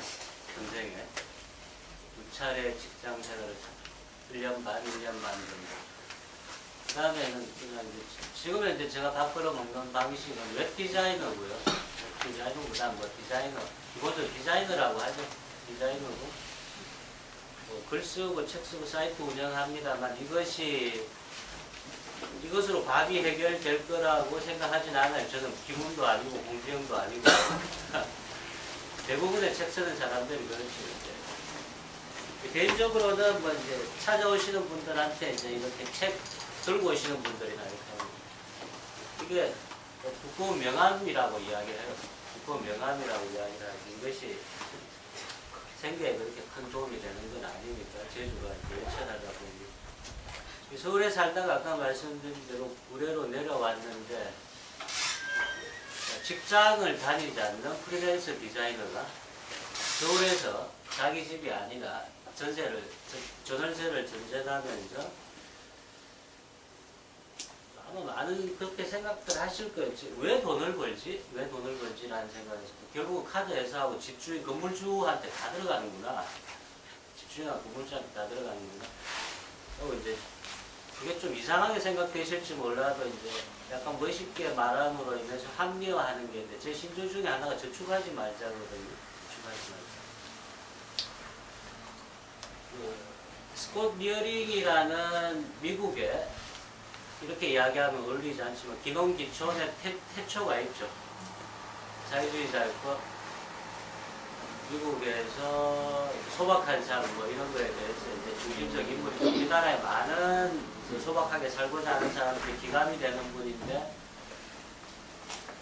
미국 공황이 끝날 무렵에 주가가 엄청나게 뛰게 돼. 주식값이 엄청나게 뛰게 될 때 이 양반이 사회주의자가 왜 엄청난 주식을 가지고 있었는지 모르겠는데 대학에서 강연하고 비교적 잘 나가는 사람이었어. 자신의 주식이 확 뛰어오르는 순간에 스콧 미어링이 했던 행동이 종이 쪼가리 자신의 주식 채권을 다 모아서 다 불태운 일이었어요. 내가 엄청난 부자가 내일이면 돼, 수치적으로, 산술적으로. 이 사람은 그걸 다 태워버렸어요. 그리고 이제 시골로 들어가는데, 내가 엄청난 부자가 됐을 때, 나의 생각과 삶이 내가 가진 자본의 국계가 나를 규정하는 그것을 아마 거부했던 것 같아요. 다 버려버린 거죠. 저는 그렇게 멋있지는 않고, 내가 도저히 돈을 벌어서 서울에서 풍족하게 살 수가 없겠구나. 그것은 정해진 이치라고 하면은 저희 어머님이 그러면 너무 한숨을 내시겠지만은 대충 사람마다 사고방식 속에서 가야 될 길은 정해져 있잖아요. 서울에서 계속 살았을 때 이 영화가 어떻게 끝이 날지 알고 있어요. 저라는 인생의 영화가 어떻게 끝이 날 거라는 걸 정해져 있죠. 정해져 있어요. 굉장히 시간이 가고 나이를 먹을수록 힘들어질 것이다. 시골로 옮긴 이유는 전혀 멋대가리 없지만은 한 목숨, 우리 가족이 생계 유지를 하는데 훨씬 작은 돈이 들겠구나, 시골이. 여기서는 7,000원짜리 커피를 파는 곳이 없으니까 시골에는 저희가 내려 먹어야 되는 거고. 일단 지출 구조 자체가 확실하게 줄어들겠구나. 그 다음에 뭐 물론 개인 사적으로 도시에서 인간관계의 파탄, 갈등 이런 것들이 여러 가지 요인들이 있겠죠. 일에 너무 지치고 떠나고 싶어 뭐 이제 이런 것들이 있겠죠. 그래서 이제 저는 시골로 거처를 옮기게 됐습니다. 근데 이제 직선적, 곡선적 이런 거는 가령 도시가 직선적이고 뭐 시골이 곡선적이고 이렇지는 않은 것 같아요. 뭐 도시는 자본주의고 시골은 사회주의가 그것도 아니고요. 똑같죠. 대한민국 사회 아니니까 똑같고 내려와서 8년이 지난 현재 잘 내려왔다는 생각이 들고요. 잘 내려왔다는 생각이 들고 한가롭겠네요 라고 하지만은 전혀 한가롭지 않고 훨씬 더 바쁘고요. 훨씬 더 바쁘고 서울에서 제가 어떤 글을 쓰고 있었다면은 누가 관심을 줬을까? 괜히 지리산 자락에 살고 있다는 어떤 타이틀이 생겨요. 그것을 제가 의도했던 의도하지 않았던 그러다 보니까 그렇게 글을 쓰다 보니까 그게 하나의 상품이 되는 거예요. 그게 하나의 상품이 되는 거예요. 그래서 어쨌든 실리적으로나 심적으로나 옮긴 결정은 잘한 것들이고 물론 제 집 뒷산이 지리산이고 앞에 개울이 섬진강이거든요. 이제 세상의 자연 조건 속에 있죠. 제가 사는 동네는 오미동이라는 곳은 운조루가 있는 곳이고 풍수 지리적으로 대한민국 300 길지라는 그것이 엄청난 대박이 펴질 것이야가 아니라 마을을 오시면은 마을이 굉장히 예뻐요. 굉장히 예뻐요. 그냥 대산임수에 전형적인 아름다움을 가지고 굉장히 예뻐요. 누구나 저희 마을에 들으시면 와 예쁘다 이제 그런 것이 사니까 좋죠. 당연히 좋고 풍수함을 해도 차 끌고 나가면 경치가 좋으니까 바람 좀 쐬고 들고 와도 되고 그런 면들이 있어요. 사는 건 똑같아요. 사는 건 여전히 저는 서울 일을 받아서 뭐 디자인 사이트 이래도 뭐든 가급이면은 전남 구례 쪽에 이걸 받지 않으려고 해요. 가급이면은 이쪽 돈을 먹지 않겠어. 나는 서울 경기 쪽 인간들의 돈을 따먹겠어. 실제. 그래서 이제 가급이면 구례 지자체 쪽에 일을 받지는 않고 농부들이 뭐 사이트 만들어 달라고 이런 거 다 말려요. 뭐 나한테 돈 보태주려고 이 사이트 운영도 못 할 겁니다. 그래서 이제 그렇게 내려오기 전 7년 전이나 내려온 이후 7년 동안이나 제가 경제적으로 유지하던 방법은 똑같아요. 똑같고 단지 사는 곳이 서울에서 구례로 옮겨졌다라는 거죠. 이제 실제 살아보니까 그 변화만 있는 건 아니죠. 훨씬 여유롭긴 하죠. 여유롭긴 하고 자연 환경, 뭐 농사, 농부 전혀 그동안 평생 몰랐던 이야기들 속에 있는 것들이 저한테는 아까 말씀드렸듯이 새로 보는 영화예요. 도시에서 계속 살았으면 정해진 스토리 그대로 갔을 거예요. 지금 저는 전혀 다른 영화를 보고 있는 거죠. 그런 것들이 좋은 것 같아요. 획기적으로 좋다, 너무 좋다 이런 건 아니고 누군가 서울에서 미친 기업체가 저한테 홍보를 담당해 주세요. 연봉 2억 이러면 흔들릴 수 있어요. 연봉 2억? 도시가 좋을까? 아파트도 줄게 이러면 도시가 나는 원래 너무 좋아 이렇게 변할 수도 있어요. 현재 만족하고 행복합니다.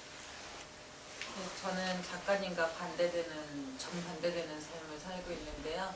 그 좋다는 지리산 자락의 품을 떠나와서 원주에서 그 카드 회사와 집주인의 배를 빌리며 살아가고 있습니다. 다시 송석헌으로 돌아와 볼게요. 그 송석헌이 대대적인 보수 공사를 앞두고 있는 부분까지 저희가 낭독을 했잖아요. 그러니까 드디어 송석헌이 그 굴줄을 이렇게 드러내고 뼈다귀를 드러내요. 작가님께서 그 아름다운 뼈다귀 송석헌이라고 표현을 하셨는데요. 그 이제 이전에 이제 원형은 찾아볼 수 없게 되는 거죠. 지금 우리가 보고 있는 모습은 송석헌의 보수 작업이 끝난 이후의 모습을 보고 있는 거죠. 그래서 그 기간 동안에 보수 공사를 하는 기간 동안 할아버지께서 그 자신과 일체였던 집을 떠나서 요양원에서 요양을 하고 계셨어요. 그러니까 뭐 많이 편찮으셔서가 아니라 여기서는 뭐 소음에 먼지에 살 수가 없어서 그래서 그렇게 책 속에서 집과 할아버지 모두 극심한 고통을 겪고 있는데요. 그 권사님께서는 송석헌의 고수 공사 현장을 직접 보셨잖아요. 네, 보시면서 그 느끼셨던? 일단은 이제 그날 마지막 촬영 기회다라고 하면 메인 촬영들 앞부분 대목에서 포크레인으로 담을 허물고 하는 그때 예정 완료 시간이 1년으로 잡혀 있었어요. 공사 고시 간판에 앞에. 그때 이제 어르신한테도 그랬고 PD한테도 웃기는 소리다. 2년 걸린다. 내기할래? 시골에 살고 아까 말씀드린 구조를 한 고택을 이렇게 해마다 몇 억씩의 수리 비용을 상점 공사를 하는데 잘 알아요. 1년 이야기하면 2년, 6개월 이야기하면 1년. 공사 기간 늘려서 문화재 보수 업체들은 예산을 더 늘려서 돈을 빼먹으려고 하고. 제일 우려했던 건 첫째 원형 유지가 될까라는 거. 과연 원형 유지가 될까라는 거. 제가 구례에서 봐왔던 것들이 있기 때문에 문화재 보수 업체는 문화재 보수 수리 허가를 가진 한옥업체가 해야 돼요. 그 라이센스를 가지면 엄청난 전문가가 쳐. 라이센스는 말 그대로 라이센스예요. 그걸 수주할 수 있는 그 업체 사장의 능력이죠. 아까 셋째 아드님하고 말씀 나눴는데 암체 왜 민박 원래 안 하느냐 어쩌냐는데 제가 막 좀 그러니까 부대를 잘 본다서 불을 아무리 넣어도 따뜻하지가 않대요. 문화재 보수업체 그 전문가들 불을 놨는데 말이 전문가죠. 내 살집이 아니니까 그냥 정해진 매뉴얼대로 공사를 하면 되는 거예요. 제가 우려했던 거는 원형이 유지가 될까라는 거고 결론적으로는 굉장히 잘 됐다. 기와를 교체한 거 말고는 고재를 그대로 다 해체해서 해체된 상태였거든요. 그대로 정확하게 원래 나무들을 그대로 다 재조립을 한 거 대단히 다행스럽다라고 생각하고 공사 기간은 제 예정대로 역시 2년 정도 지났고요. 저희가 지난번 답사하면서 둘러보니까 그 김동태 선생님하고도 같이 둘러봤는데 그 이전에는 이렇게 마루를 맞췄던 부분들이 이렇게 판판하게 이렇게 딱 짜맞추면 딱 들어맞았다고 하면 지금 이렇게 많이 튀어나오고 울퉁불퉁하고 이런 부분들이 있다고 해서 그런 틈새, 작은 틈새들이 안 맞아지니까 억지로 끼워 맞춘 흔적들 같은 것도 있더라고요. 그래서 이런 문화재 보수 현실이 참 많이 안타까운데요. 그 운주루에서도 이러한 현실들을 많이 접하셨잖아요. 네, 그래서 그 에피소드나 이런 것들이 있으면은 아무래도 이제 그 운주루 전체 번화하고 운주루 벽체 보수 작업이 있었어요. 10매덕의 예산이 투입되는 작업들인데 바로 옆이니까 한 번씩 가요. 어슬렁어슬렁 옆집이니까 이 벽을 뜯어내면 안에 대나무를 크로스로 이렇게 엮어 놓은 이제 산자라는 대나무를 엮어서 끈으로 묶어 직근으로 묶고 벽체를 세워요. 그리고 거기에 양쪽에서 흙을 바르죠. 그렇게 벽이 요즘으로 치면 그게 뭐 벽을 지탱하는 기능도 되고 단열재 기능도 하는 거죠. 바로 운전을 이제 공사할 때 갔는데 대나무가 아니라 강목에 피스를 받고 있는 게 타카로. 문화재 보수잖아요. 원형 보수가 핵심이에요. 아무 말 안 하고 사진을 찍어서 문화재청 사이트에 가서 꼰질렀죠. 박수 쳐야 되는 거 아닌가요? 그 양반 한 2개월 공사하는 거 다 뜯고 다시 했죠.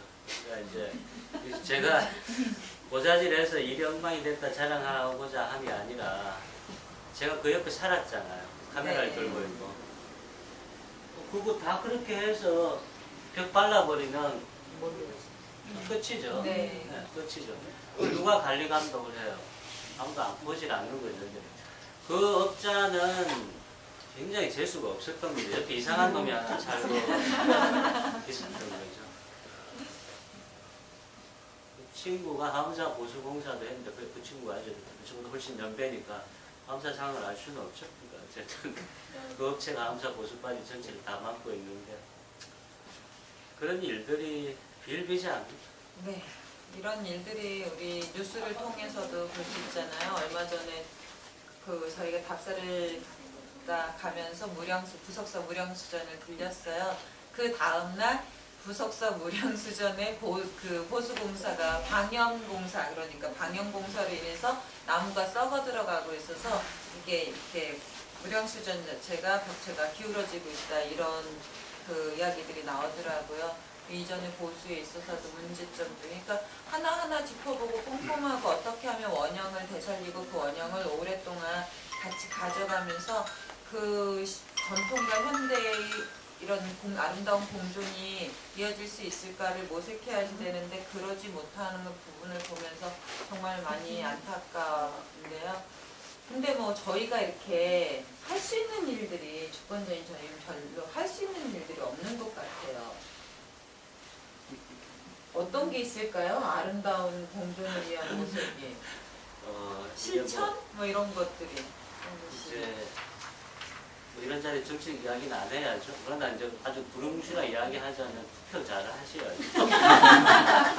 잘 하셔야 돼요. 이제 시골 살다 보니까 제가 이제 살다 처음 알았어요. 이제 시골 군수가 나 같은 국회의원 안 하고 시골 군수하겠다. 아무런 견제가 없어요. 제가 전라도에 살고 있는 경상도 놈이잖아요. 시골에 처음 살아보니까 군수는 전라도니까 당 이름이 하도 바뀌니까 그냥 우리가 다 아는 말로 민주당이라고 합시다. 이쪽은 어떻게 바뀌었던 간에 우리는 그냥 한나라당이라 그래요. 그러니까 뭐 그렇게 아름다운 말은 아니지만 경상도에서 한나라당이나 전라도에서 민주당이나 자기 동네에서 자기 나발에서 다 본토예요. 다 여당이에요. 똑같다고요. 폴리티가 질이. 그러니까 아무런 견제가 없으니까 이제 저는 군수라고 안 하고 사또님은 그러는데 사또님 마인드가 모든 걸 결정을 해요. 이거 비판 언론도 없고 야당도 없기 때문에 투표 잘해야죠. 그래서 금년 6월 4일 지자체 때 제가 뛰어들었고요. 출마가 아니라 어떤 놈 하나를 하겠다고 뛰어들었고 실패했고 지금 사또한테 찍혀있죠.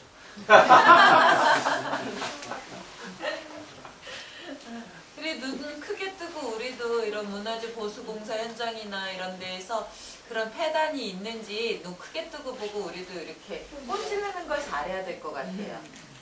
그죠? 네, 꼰질르는 걸 생활합시다. 다시 책으로 돌아갈게요. 이제 선생님 병원에 계신 동안 그 권산 작가님께서 권동재 큰 아드님을 다시 송석헌으로 돌아와서 만나는데요. 그리고 권동재 선생님을 모시고 드라이브를 가요. 그러면서 썼던 그 글귀가 정말 너무 들어보시면 알 거예요. 제가 잠시 낭독을 해드릴게요. 아버지의 모습을 꽃배 닮은 권동재 선생. 꽃은 부유하며 전멸했고 그의 시선은 아무것도 포획할 수 없는 세상의 모든 물고기가 빠져나갈 수 있는 그물 같았다.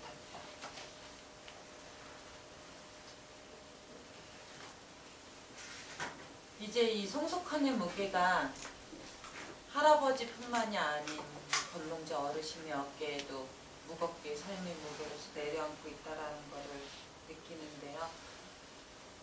사람이 떠난 할아버지가 없는 그리고 이렇게 발가벗겨졌다고 해야 되나 그런 송석헌을 바라보는 그 권동재 선생님 아픈 또 자신의 육신을 끌고 그 송석헌을 바라보는 그 권동재 선생님의 모습을 이렇게 한눈에 알 수 있을 것 같아요.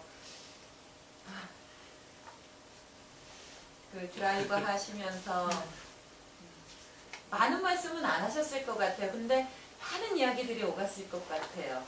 이 사진을 건지기 위해서 위에 산소로 가서 아주 고급스러운 용어로 설레발이를 제가 한참 쳤어요.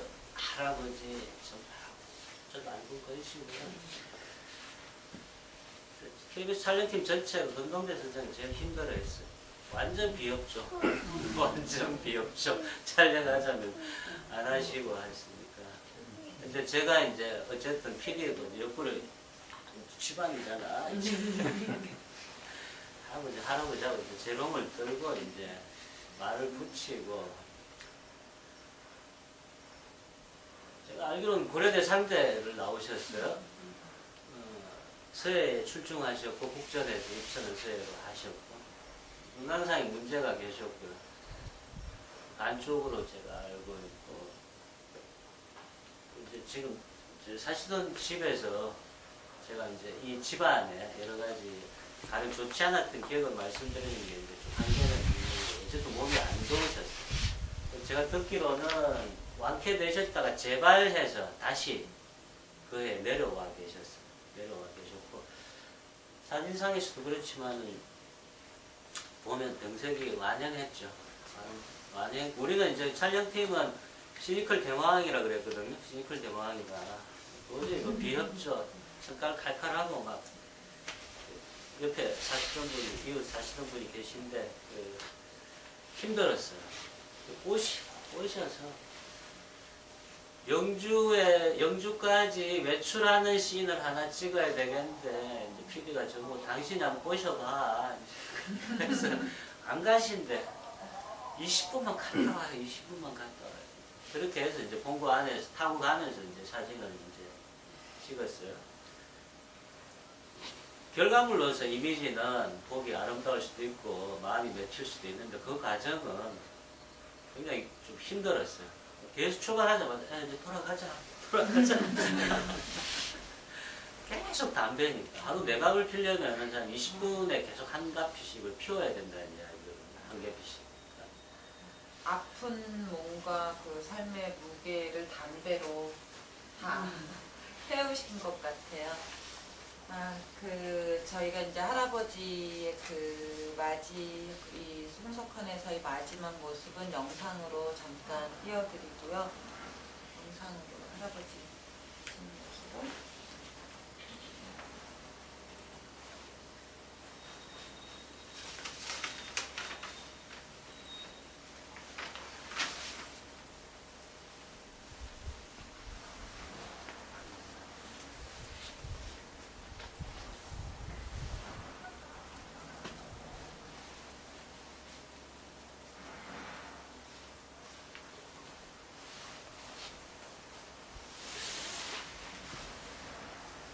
(2010년 12월 13일) 향년 83세 정현조 걸스.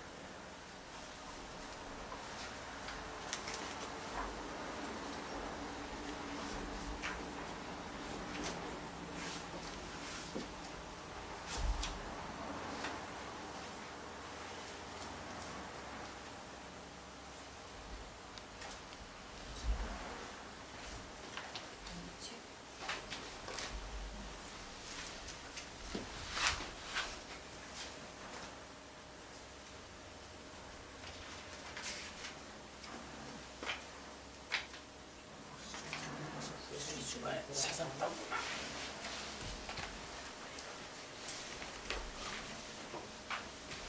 늦었다. 6시에 눈을 뜨지 못했다. 7시에 빈소에 도착해서 보통은 먹지 않는 아침밥을 먹었다. 영안실에서 어르신을 모시고 나왔다. 숨길 수 없이 쓸쓸했다. 어르신이 병원이 아닌 집에서 발세하셨다는 지난밤의 소리가 유일한 위안이었다. 부음을 들었을 때 내 손이 떨렸던 것은 송석헌에서 마지막을 맞이하지 못하셨다고 생각하기 때문이다. 어르신의 마지막 자리는 송석헌이었다.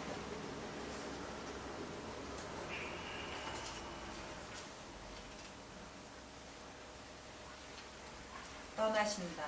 파인더 속으로 아무것도 보이지 않았다. 당신이 집이었고 집이 당신이었는데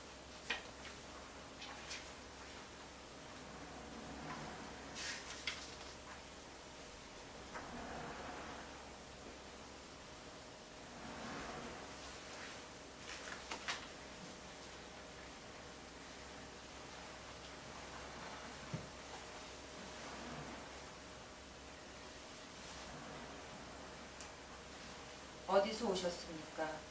봉화 출신인데 지금은 영주 삽니다. 어르신 소리가 대단하신데 한자가 예, 김은섭이라고 합니다. 어르신처럼 소리하시는 분들을 뭐라고 칭합니까? 대다지 소리꾼이죠. 햇소리라고도 하고 여기서는 왕벌이라고 부릅니다. 원래 이렇게 상복을 입고 일을 하십니까? 아닙니다. 어제 생각해보니 건원조 어르신 상인데 어르신 욕보이면 안 되겠다 싶어서. 그런데 어떻게 지역 언론사 하나 보이지 않을까요? 원래 못난 나무가 마을을 지킨다는 말이 있지 않습니까? 잘난 것들은 전부 서울로 가고 못난 것들만 남아 고향을 지킵니다. 저는 막 그렇습니다. 못난 나무가 마을을 지킨다는 말씀은 나이 부질없는 상념에 마침표를 찍었다.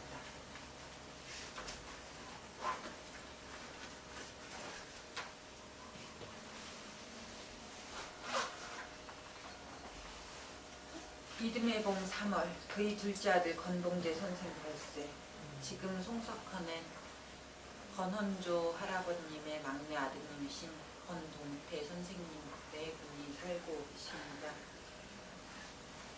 사람의 발걸음이 늘 있고 사람의 온기가 있어야 집이라 할 수 있는데 지금의 송석헌 역시 어르신이 사셨을 때와 별로 다르지 않게 굉장히 쓸쓸한 기운이 많이 맴도는데요. 다음에 저희가 이 송석헌을 찾았을 때는 정말 이렇게 따뜻한 온기로 가득 차서 저희를 반겨주기를 간절히 바라는 마음입니다. 박제된 건축물이 아닌 살아있는 집으로서 송석헌이 제 기능을 발휘할 수 있는 날이 왔으면 좋겠고요. 오늘 작가님 모시고 이렇게 멀리 원주에서 오신 원주민이촌 회원분들과 시민분들과 함께 하셨는데 어떠셨어요? 원주민들입니까? 네, 원주민이에요. 어쨌든 감사드리고요. 조금 전에 이제 정 선생님 말씀하신 대로 이전에 집을 본 입장에서는 지금은 그 당시 어른이 살아계실 때 어쨌든 두 분의 혈자가님 부부께서 살고 계시고 살림을 하시고 계시고 훨씬 따뜻한 상태입니다. 일단 집 자체가 물론 개보수를 해서 엔맛을 이런 것도 있지만 정말 이제 그 당시의 집의 모양은 이제 폐간가라는 의심이 들 정도였으니까 이제 사람의 온기를 더하는 데는 책에서 제가 그 폐가 느끼는 우중충한 분위기의 집이 갈구하는 게 그냥 제 개인적 감정이지만 이 집이 사람을 갈구하고 있구나. 이 집에 전성기가 있었을 거예요. 여기에 안채 여자들의 웃음소리가 크고 음식을 하고 전을 굽고 바깥사람 채로 동산 구조는 다 이렇습니다. 밖으로는 못 나가고 안채 부엌 쪽에서 바깥사람으로 음식이 나가겠죠. 여성들은 뒷문으로 출입을 했을 것이고 막 그렇게 번다스러웠던 시절이 있을 거예요. 근데 지금은 이제 그 시절이 아니고 지금 이런 가옥 구조가 중심적인 시대도 아니고요. 결국은 문화재가 아니건 이 집에 대한 느낌은 저나 여러분들이나 비슷할 거라고 봐요. 마지막 가치 같은 거죠. 마지막 가치 같은 거죠. 중요하다라고 생각하고 충분히 지켜야 된다고 생각하는데 그것이 예산으로 지켜내고 보수 수리 공사를 지켜내고 할 것 같지는 않아요.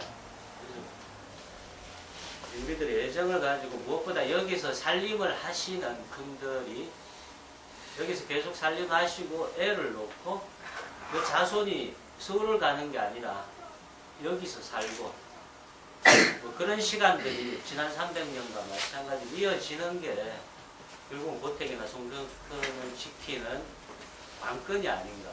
만약에 사람이 다 떠나고 예산만 투입이 돼요. 계속 보수 수리하겠죠. 우리는 관람을 와요. 관람을. 그건 집이 아닌 것 같아요. 그건 집이 아니죠. 사람이 사는 의미로서의 집은 아닌 것 같아요. 하나의 문화재죠. 그래서 계속 집이었으면 좋겠습니다.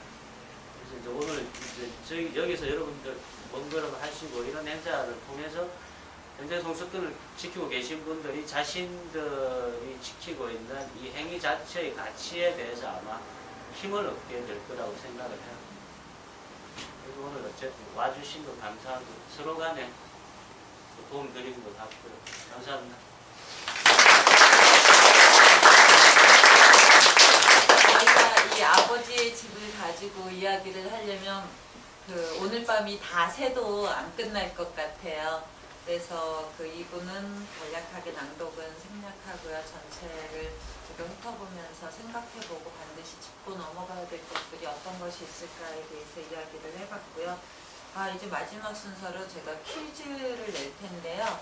그 낭독은 안 한 관계로 퀴즈는 그 일부 낭독에서 이 송석헌 전체를 이렇게 흐르는, 그리고 우리가 지금 이 행사를 진행하면서 굉장히 많이 언급됐던 단어라고 얘기는 조남이라고 할 수 있죠. 그래서 그 퀴즈를 드릴 텐데요. 저희 노란 색종이를 나눠드릴 거예요. 그 노란 색종이에 자신의 이름과 그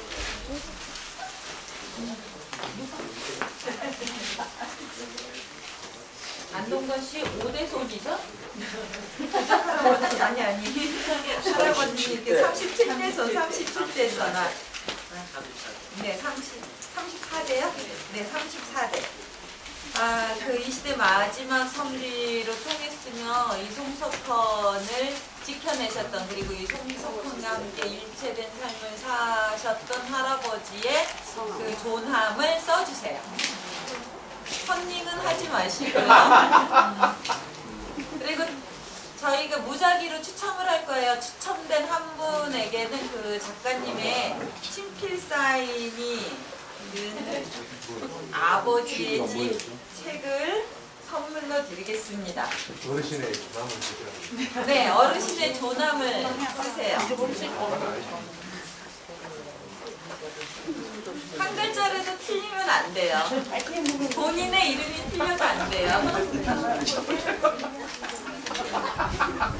검색 안 돼요. 검색하신 분. 원산 잠깐.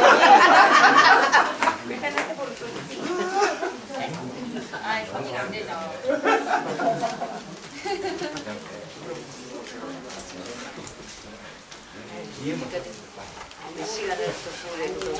접어주세요. 접어주시고요. 사장님, 모자 좀 벗어주세요. 모자 벗어주세요.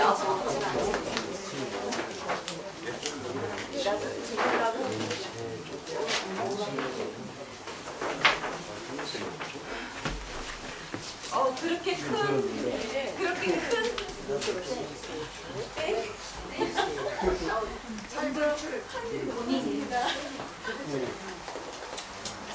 내 이름이나 잘 적어내지.